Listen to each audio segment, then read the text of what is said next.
மக்களே, தப்புக்கு பேரு புத்திசாலித்தனம், வில்லனுக்கு பேரு வெற்றியாளர். அப்போ நம்ம ஆளப்போற தலைவனுக்கு அதுதான் அடிப்படை தகுதியா? நல்லா இருக்க சமூகத்துல ஒருத்தன் தப்பு பண்ணி வசதியா வாழ்றான். அங்க நமக்கு ரெண்டு விஷயம் கிடைக்குது. ஒண்ணு, அவன் செஞ்சது தப்பு. இன்னொன்னு, அவனுக்கு கிடைச்சது வசதி. இப்போ நாம எதுக்கு ரியாக்ட் பண்ணணும்? தப்புக்கு கோவப்படுறதை விட்டுட்டு அவன் வசதியை பார்த்து பொறாமப்பட்டோம். அங்கதான் இன்னைக்கு நாம பார்க்கிற எல்லா அரசியல் முரண்களுக்கும் ஆரம்ப விதை விலகுது.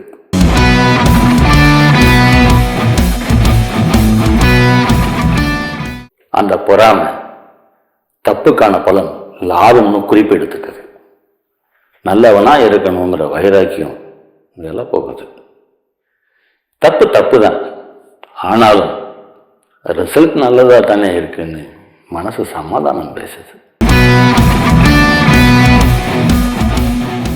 மறுபடி அதே மாதிரி காட்சிகள். தப்புக்கு அப்புறம் வெற்றி, பெரிய தண்டனை எதுவும் இல்லை. பெருசா லாபம் மட்டும் தவறவே இல்லை. அங்க ஒரு பாடம் உருவாகுது. இந்த வழி பெருசா வேலை செய்துறாங்க.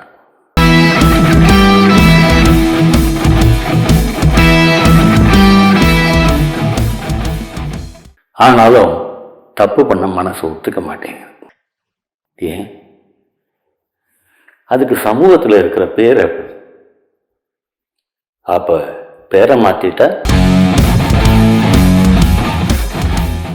குற்றமா பார்க்கப்படுற ஒரு செயலுக்கு ஒரு நல்ல பேர் வச்சுட்டா ஷார்ட்கட்.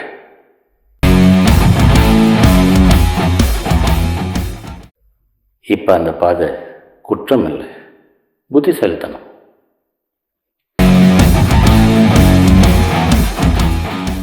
ஒரு நாள் நமக்கும் பிரச்சனை வரும்.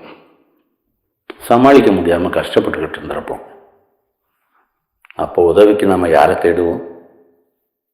நமக்கு தெரிஞ்சு அதிக வெற்றிகளை வச்சிருக்கிற அந்த அதிபுத்திசாலியை. உதவி கிடைக்கிற வரைக்கும் தண்ணி ரகமா தெரிஞ்ச அந்த நபர் அப்போல இருந்து நல்ல ஒரு மனிதரா மாறிடுறார்.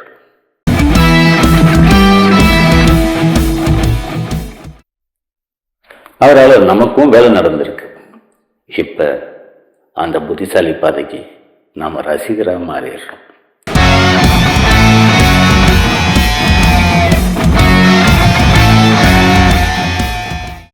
அப்ப அவர் தான் பவர்ஃபுல் ஆளுன்னு தோணும். அந்த இடத்துல தான் அவர் ஒரு ஹீரோங்கிற விதை விழுகுது.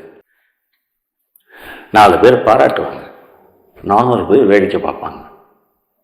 வேடிக்கை பார்த்தவங்க எல்லாருக்கும் அவர் ஹீரோவாயிருவார்.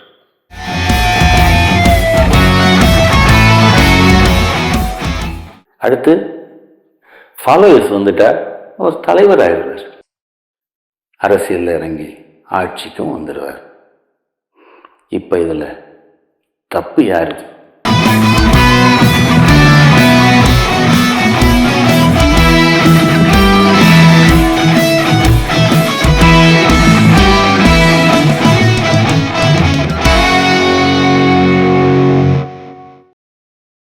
இந்த தப்புக்கு முற்றுப்புள்ளி எங்க இருந்து ஆரம்பிக்கணும்?